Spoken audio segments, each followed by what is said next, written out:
À quelques mètres de l'endroit prévu pour la tour de contrôle, le phare se dresse toujours, souvenir de cet aéroport qui ne sortira jamais de terre.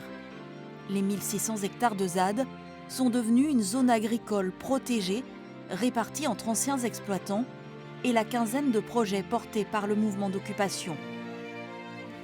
Il y a 2 ans, Erwan entamait les démarches pour cultiver ici des variétés anciennes de sarrasin.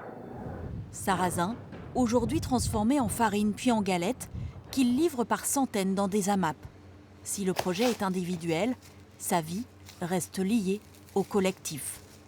Je ne me dégage pas encore de revenus là, mais ça sera le cas. Mais pour moi, ça sera un revenu qui sera mis au pot commun et on se questionnera sur les besoins des uns et des autres, quoi. C'est pas parce que je vends tant de galettes que je vais me payer tant.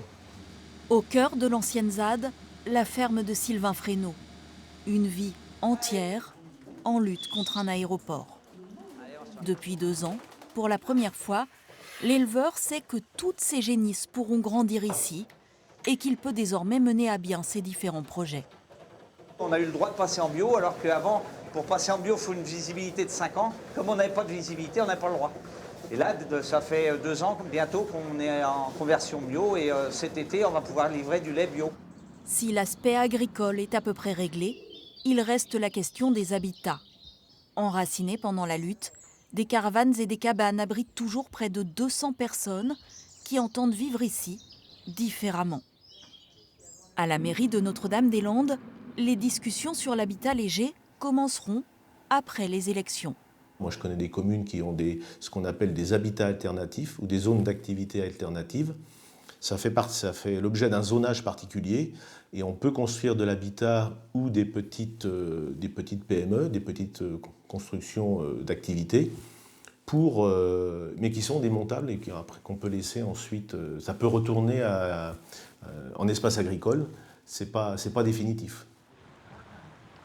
En attendant, pour la cérémonie des vœux au monde économique, l'ambiance est détendue. La ZAD et son aéroport abandonné n'occupent plus les esprits.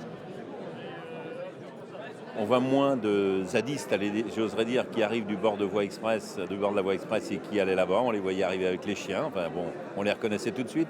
Donc là, aujourd'hui, on ne voit plus tout ça. Maintenant, qu'est-ce qui se passe à l'intérieur? On n'est pas dedans, je ne sais pas. On nous dit qu'il y en a de partis, je pense qu'il en reste beaucoup. Maintenant, c'est ce qu'on entend. Mais de toute manière, nous, ça ne nous a jamais vraiment gênés en soi pour nos activités. Fini la route des chicanes qui avait été fermée pendant 6 ans à la circulation. Un seul endroit rappelle encore cette période, un corps de ferme squatté par une dizaine de personnes, ceux qui refusent de signer des papiers ou de se déclarer.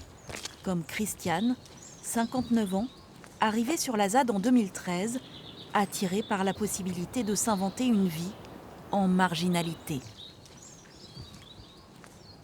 Ce qui s'est créé ici, c'est quand même exceptionnel. Ça méritait de se vivre et de se porter. Donc je l'écris beaucoup. Je me suis d'abord occupée de la radio ici, quoi. Puis il y a un théâtre là, un peu plus loin, juste ici derrière, quoi. Je suis une diseuse. Et cette histoire sur, comment dire ça, sur la vibration humaine, sur ce qui s'est osé, sur ce qui s'y est posé, c'est pas rien, quoi. Jour de manif à Nantes, la ZAD est là, avec sa zbelinette, une remorque qui fait à la fois bar, cantine et sonorisation. Nous, on a du café, du thé, du blanc, du rouge, et puis on a de la soupe aussi. On a de la soupe au canard. Ouais, avec nos canards. S'ils ne luttent plus contre un aéroport, sur chaque cortège, des habitants de l'ancienne ZAD distribuent à prix libre leur production et celle de paysans du coin. Nous, ça nous fait sens, en fait.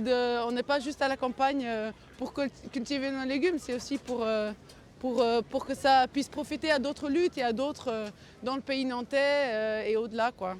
Cécile, par exemple, élève des moutons sur l'ancienne ZAD. Dès qu'elle peut, elle vient soutenir à Nantes les mouvements sociaux. On a prévu de faire ça toute notre vie, on espère qu'on ne fatiguera jamais et du coup on est bien sûr sur ce mouvement-là et on a bien l'intention de rester sur tous les autres mouvements. Il y a 2 ans, Cécile avait été expulsée, sa maison, son étable détruite par les forces de l'ordre. En 2 ans, Elle et son compagnon sont parvenus tant bien que mal à s'installer comme éleveurs. On est passé de 20 à 100 en 1 an et demi, 2 ans. Voilà, on a eu des naissances, on en a racheté. Mais voilà, ça a été vraiment motivé par le besoin de... Pour se reprojeter, il fallait dans tous les cas investir, prendre des animaux, même si on ne savait pas complètement encore où on allait. Pour une installation pérenne, Cécile et Corentin cherchent aujourd'hui à échanger des terres afin que les moutons puissent pâturer près de la bergerie. 2 ans après, l'ancienne ZAD a conservé le souvenir des expulsions, mais elle prépare aussi l'avenir et la reconstruction des lieux détruits en 2012.